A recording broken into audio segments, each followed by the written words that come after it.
મણિરંસ્યતે નમઃ. રાધાજીને નમસ્કાર કર્યા. નજર કરી તો પોતાના પિતા વ્યાસજી પણ બેઠા છે અને પોતાના પ્રપિતા પરાશરજી પણ બેઠા છે. એમને નમસ્કાર કર્યા છે. અને પછી સૃષ્ટિની ઉત્પત્તિની કથા કહી રહ્યા છે શ્રી સુખદેવજી. કહે છે કે રાજન, તમે જેવો મને પ્રશ્ન કર્યો ને તેવો જ પ્રશ્ન પૂર્વે નારદજીએ બ્રહ્માજીને કર્યો હતો. નારદજી બ્રહ્મલોકમાં જાય છે. બ્રહ્માજી સમાધિમાં હતા. નારદજી બેઠા. જેવા સમાધિમાંથી બ્રહ્માજી જાગ્યા ત્યારે નારદજીએ પૂછ્યું કે પિતામહ, સૃષ્ટિની રચયિતા, પાલન કરતા, સંહાર કરતા તમે જ છો. તમે જ આ જગત બનાવ્યું છે. તમે જ આ જગતનું પાલન કરો છો અને અંતે તમારામાં જ આ જગતનો લય થાય છે. તો તમે કોનું ધ્યાન ધરો છો? શું તમારા ઉપર કોઈ શક્તિ છે? ત્યારે બ્રહ્માજીએ કહ્યું, હા દીકરા નારદ, મારા ઉપર પણ એક શક્તિ છે.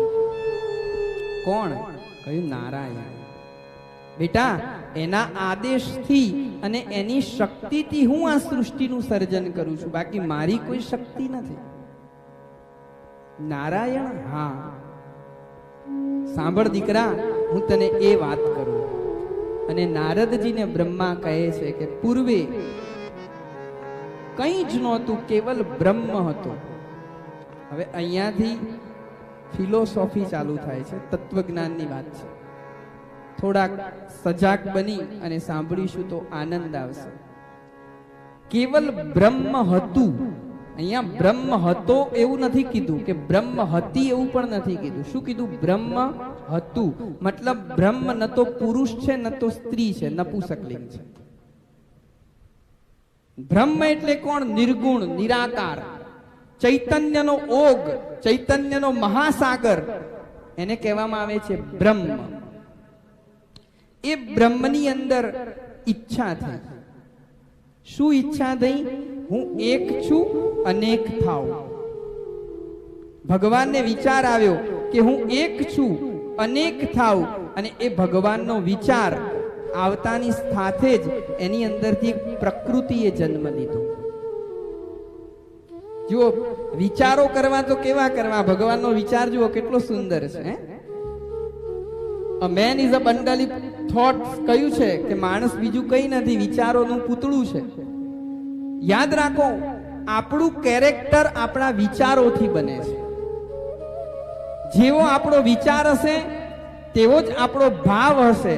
જેવો આપણો ભાવ હશે તેવી જ આપણી એક્શન હશે અને તેવું જ આપણું કેરેક્ટર હશે. સવારે ઉઠીને તમને જેવો વિચાર આવે છે ને, દિવસની તમારી ક્રિયા અને તમારું કેરેક્ટર એવું જ બને છે. માટે વિચારો હંમેશા પવિત્ર રાખો, સારા રાખો.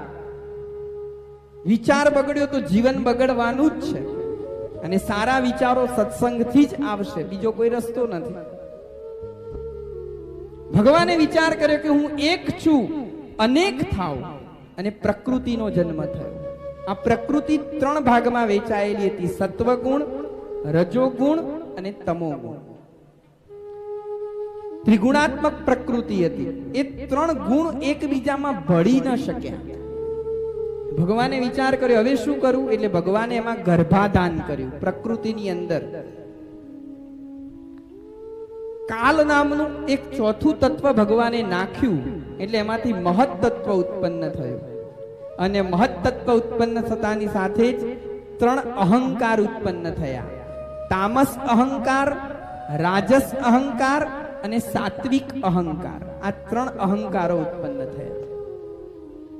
જે તામસ અહંકાર હતો ને, એમાંથી 5 તત્વો બન્યા: આકાશ, આકાશથી વાયુ, વાયુથી તેજ, તેજથી જલ અને જલથી પૃથ્વી.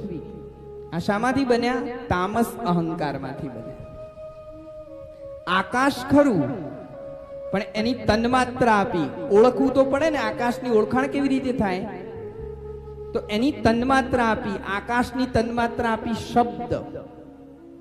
આકાશની ઓળખાણ કેવી રીતે થાય? શબ્દથી થાય. હું બોલું છું, તમે સાંભળો છો, એનું કારણ તમારા અને મારા વચ્ચે આકાશ છે, સ્પેસ છે. જો આકાશ કાપી નાખવામાં આવે તો, જો કે કાપી ન શકાય, પણ માની લો કે કાચની પેટીમાં મને બંધ કરી દો તમે, તો હું બોલું સંભળાય નહીં. એટલે આકાશની તન્માત્રા છે શબ્દ. આકાશથી શાનો જન્મ થયો? વાયુ. તો વાયુની તન્માત્રા હતી સ્પર્શ. વાયુની અનુભૂતિ શાનાથી થાય? સ્પર્શથી થાય ને. ઠંડો પવન લાગે છે, ગરમ લાગે છે, શરીરના કોઈ પણ ભાગ ઉપર કીડી ચડે તો તરત જ ખબર પડી જાય ને, સ્પર્શથી. ત્રીજું તત્વ બન્યું, વાયુથી બન્યું તેજ. બરાબર? અગ્નિ તત્વ બન્યું. અને અગ્નિની તન્માત્રા હતી રૂપ. અને ચોથું તત્વ હતું જલ. જલની તન્માત્રા હતી રસ. અને પાંચમું તત્વ બન્યું પૃથ્વી. પૃથ્વીની તન્માત્રા છે ગંધ. આમ 5 ને 5 10 એ શામાંથી બન્યા છે?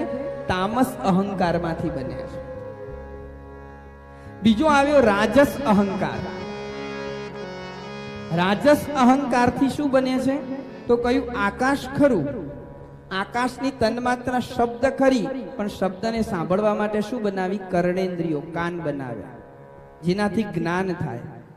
એટલે ભગવાને 5 જ્ઞાનેન્દ્રિયો બનાવી કે જેનાથી જ્ઞાન થાય છે. આકાશ, આકાશની તન્માત્રા શબ્દ, અને શબ્દને સાંભળવા માટે કાન. બીજું વાયુ. વાયુની તન્માત્રા સ્પર્શ, એની અનુભૂતિ કરવા માટે ત્વચા, ચામડી બનાવી. તેજ. તેજની તન્માત્રા રૂપ. રૂપને જોવા માટે આંખ બનાવી. જલ. જલની તન્માત્રા રસ. રસને પારખવા માટે રસના બનાવી. રસના એટલે જીભ. અને પૃથ્વી. પૃથ્વીની તન્માત્રા ગંધ. ગંધને પારખવા માટે. આ 5 જ્ઞાનેન્દ્રિયો છે: આંખ, કાન, નાક, જીભ અને ચામડી, ત્વચા, જેનાથી જ્ઞાન થાય. હવે જ્ઞાનેન્દ્રિયોથી જ્ઞાન થાય, પણ કર્મ કોણ કરે? માની લો કે બહાર આપણને કોઈ સરસ મજાનો કોઈ સંગીત સંભળાઈ રહ્યું છે. કાને અહીંયા બેઠા બેઠા સાંભળ્યું કે સંગીત સરસ છે, લાવ જઈને જોવું. તો કઈ કાન પોતે જવાના? એટલે ક્રિયા કરવા માટે કર્મેન્દ્રિયો બનાવી. 2 હાથ, 2 પગ, મુખ, મૂત્ર માર્ગ અને મળ માર્ગ. આ 10 રાજસ અહંકારમાંથી ભગવાને બનાવ્યા છે. હવે આવ્યો સાત્વિક અહંકાર. તો સાત્વિક અહંકારમાંથી શું કર્યું? તે ઇન્દ્રિયોના દેવતાઓ બનાવ્યા. આંખ ખરી, પણ આંખના દેવ સૂર્યનારાયણ છે. દેવ એટલે તે ઇન્દ્રિયોની શક્તિ. ઘણી વખતે આપણને આવા કાન તો દેખાય, પણ ડોક્ટર જોડે જઈએ તો કહેશે કે ભાઈ આને સાંભળવાની શક્તિ નથી. કાન તો છે માણસ, પણ સાંભળી શકતો. મતલબ એ દેવ હાજર. આંખના દેવ છે સૂર્ય, કાનના દેવ છે દિશા, નાકના દેવ છે અશ્વિની કુમાર, મુખના દેવ છે અગ્નિ, જીભના દેવ છે વરુણ, હાથના દેવ છે ઇન્દ્ર, પગના દેવ છે વિષ્ણુ, મૂત્ર માર્ગના દેવ છે પ્રજાપતિ અને મળ માર્ગના દેવ છે યમ ભગવાન. આમ 20 તત્વોની બોડી બની છે આપણી. 5 તત્વ, 5 તન્માત્રા, 5 જ્ઞાનેન્દ્રિય અને 5 કર્મેન્દ્રિય, 20 તત્વો બનાવ્યા. પછી એના ઉપર એક પ્રધાન મંડળ બનાવ્યું, હાર્ડવેર બનાવ્યું. હવે સોફ્ટવેર આવ્યું, અને સોફ્ટવેર ની અંદર હતું મન, બુદ્ધિ, ચિત્ત અને અહંકાર. મનના દેવ છે ચંદ્રમા, બુદ્ધિના દેવ છે બ્રહ્મા, ચિત્તના દેવ છે વિષ્ણુ અને અહંકારના દેવ છે શિવ. 20 ને 4 કેટલા થયા? કમ્પ્લીટ તૈયાર થઈ ગયું તમારું મશીન. બરાબર? પણ આખું મશીન રેડી થઈ ગયું, પણ હજી કંઈ કામ નહોતું કરતું. ભગવાને વિચાર્યું કે હાર્ડવેર સોફ્ટવેર બધું કમ્પ્લીટ ફિટિંગ તો થઈ ગયું છે, હજી કામ કેમ નથી કરતું? પછી ભગવાનનું ધ્યાન ગયું, હા હજી પાવર સપ્લાય આપ્યો. બરાબર, એટલે ભગવાન પાવર પોતે બન્યા. 25મું તત્વ પ્રાણ, અને પ્રાણ બનીને બોડીમાં ઘૂસ્યા એટલે પછી માના ગર્ભની અંદર બાળક ફરવા લાગે. પછી ખબર પડે કે આયો. આવી રીતે જીવનું માના ગર્ભમાં આ રીતે આપણું શરીર 24 તત્વોનું બન્યું છે. અને પ્રાણ નામનું 25મું તત્વ ભગવાન પોતે બન્યા છે. અને જ્યારે એ વિરાટ સ્વરૂપ ઊભું થયું ત્યારે વેદોએ એની સ્તુતિ કરી છે. ઓમ સહસ્ર શિરેખા પુરુષ સહસ્રાક્ષ સહસ્રપાદ ભૂમિકો સર્વદસ્પૃતવાદ્યતિષ્ઠત શાંગુલમ. વેદોએ સ્તુતિ કરી અને પછી એ વિરાટ નારાયણે જલમાં જઈને શયન કર્યું. એમની નાભીમાંથી એક કમળ થયું અને કમળમાં બ્રહ્મા થયા. આપણે ભગવાનનું આવું ચિત્ર જોયું છે ને, શેષ શૈયા ઉપર આમ હાથ કરીને સૂતા હોય અને નાભીમાંથી કમળ થાય, બ્રહ્માજી થયા. બ્રહ્માજીએ મનમાં વિચાર કર્યો કે હું કમળમાં, પણ આ કમળ કોના આધારે? કસ્ત્વમ કોહમ કુતા આયાત કોમે જનની કોમે તાત. હું કોણ, હું કોનો, હું કોનાથી? આવો પ્રશ્ન થયો બ્રહ્માની અંદર. એટલે બ્રહ્માજીએ કમળની દાંડીમાં ઘસ્યા. અનેક વર્ષો સુધી બ્રહ્માજી ફરતા રહ્યા, પણ મૂળ મળ્યું. થાક્યા, થાકીને વળી પાછા આવીને બેઠા કમળમાં. પેલા સમુદ્રના પાણી ઉછળતું હતું ને, એમાંથી અવાજ આવતો હતો, તપ તપ તપ. એટલે બ્રહ્માજીને થયું લાવ હું તપ કરું. અને બ્રહ્માજીએ તપ કર્યું. બ્રહ્માજીના તપથી પ્રસન્ન થઈ અને ભગવાન ચતુર્ભુજ નારાયણ એમની આગળ પ્રગટ થયા. બ્રહ્માજીએ પ્રભુને જોયા, બે હાથ જોઈને બ્રહ્માજી ભગવાનની સ્તુતિ કરે છે. શાંતાકારં ભુજગશયનં પદ્મનાભં સુરેશં વિશ્વાધારં ગગનસદૃશં મેઘવર્ણં શુભાંગં લક્ષ્મીકાન્तं કમલનયનં યોગિભિર્ધ્યાનગમ્યં વંદે વિષ્ણુ ભવભયહરં સર્વલોકૈકનાથ.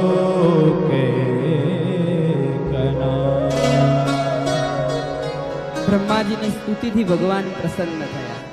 ભગવાને કહ્યું, બ્રહ્મા, હું તમારો પિતા છું, આપ મારાથી છો. હવે મારી આજ્ઞા છે કે તમે સૃષ્ટિનું સર્જન કરો. બ્રહ્મા